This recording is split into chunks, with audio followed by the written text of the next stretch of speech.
You're writing this new book. For those who Right, aren't familiar with you, you wrote a great book called Release 2.0, right. which discussed at the time how the internet gives individuals immense power while also demanding greater responsibility. To just build upon what you just said, if you were to write Release 3.0 today, what new guiding principles would you include for living in this increasingly interconnected AI driven age that we find ourselves in? So it's a combination of transparency and intelligibility. Not only do you need to tell the truth, you need to make it intelligible to people. It, Telling the truth is active. It's not simply, oh, we wrote this somewhere and you can go find it. It's presenting yourselves honestly, whether you're a person or, more importantly, a company. The more power you have, the more transparency is required. If I'm walking down the street minding my own business and I don't have COVID and I'm not coughing at people, I should have privacy. But the moment I become dangerous to others or I want something from them, then I should disclose my motivations and the fact that, hey, if I cough on you, you might get sick. Or if you buy my product, you might get addicted.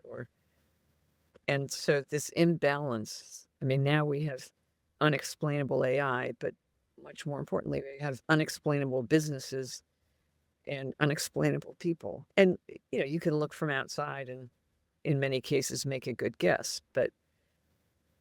And so that's the second part. You need people to be self aware and to understand, again, how they're being manipulated, what people are, why are they being so nice to me? Why are they saying this stuff that makes me say, you go, man?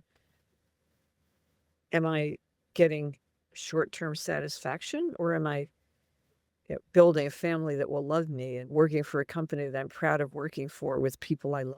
And we need to think more about what is success.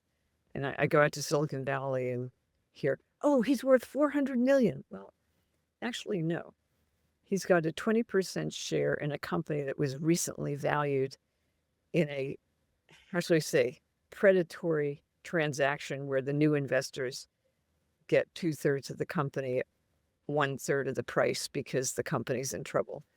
And focusing on how many $1 million somebody is worth is the wrong way to think about it. I mean, it's a useful fact to know some numbers, but the way we value people, the way we value things is, again, very short-term, addictive, as opposed to long-term and long. I actually have this quadrant chart. Yeah. In the lower left-hand corner is all of me right now.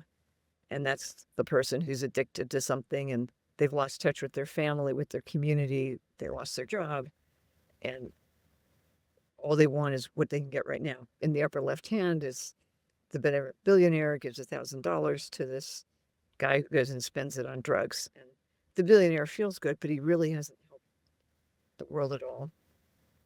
Then the benevolent billionaire also gives $100 million to a hospital so that when he gets older, he's going to get good treatment. And he's taking care of his own, but he's not taking care of his community or the rest of the world. And then, of course, in the upper right hand corner is the long term thinker who thinks long term about the welfare of themselves and all the people around them.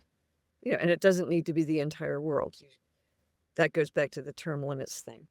Find the piece of the world that you want to fix/maintain and do that effectively. It's not like, what is the single most useful application of philanthropy? No. What is what Right. you have the heart and the interest in doing, and find your sphere of influence and work within that and love the people in it and share and collaborate.